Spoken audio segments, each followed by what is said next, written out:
So in today's video, we are going to see how we can take material thickness that is 5/16 of an inch thick and put a domino in it, considering that the Domino 500 series has a minimum thickness of a 1/2 inch.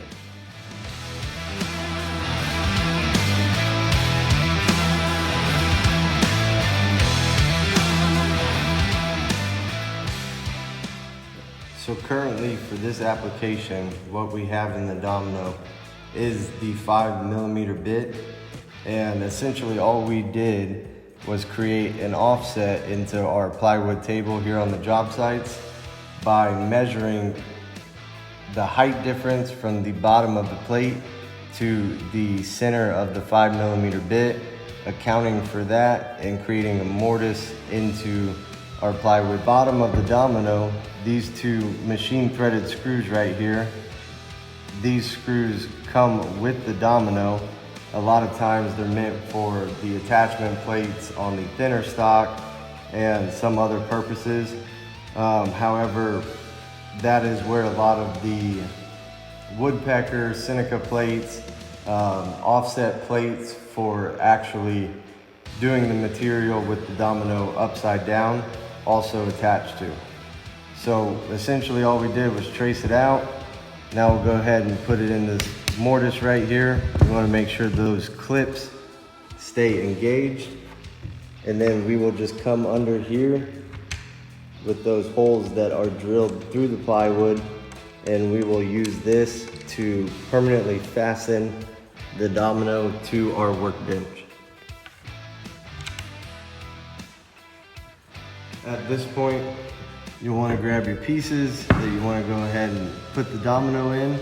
And as far as alignment goes, when doing it this way, we take the short point right here and it will be lined up to the inside of these white tabs right here. So you'll go ahead and right in here, that short point is going to sit right on the inside of the white tab. You'll just push your piece to the Domino plate, hold it down.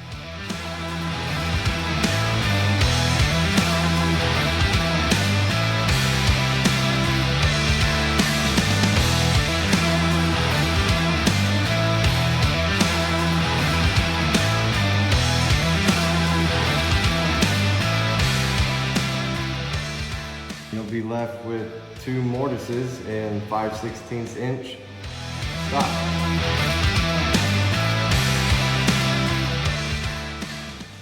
For this application that we are using it for pre-building casing for doors and windows, the skeletons, we go ahead and run it in the wider pattern for the 5mm Domino. And the reason that we do that is because for us, we're not exactly using it as alignment for the casing to come together.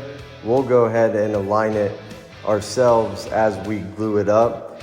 For us, it's used as a little bit of shear strength in regards to being able to move the casing skeletons around and get them installed and be able to put the nails where we need them real close to the short point.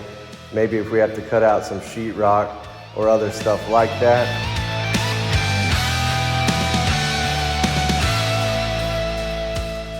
So now we'll go ahead and do a dry mock-up of a little bit of the end result that you would end up with in doing this process. So as you can see here, we have a little bit of space right and left of the Domino close to center. And once you get glue in there, it's not a problem at all. We'll go ahead and just align it up. What we're focused on with the profile casing is this chamfer right here, because that's really what catches your eye. And we'll go ahead and get that aligned. And then you will take the clamp, and that's the end product you'll end up with.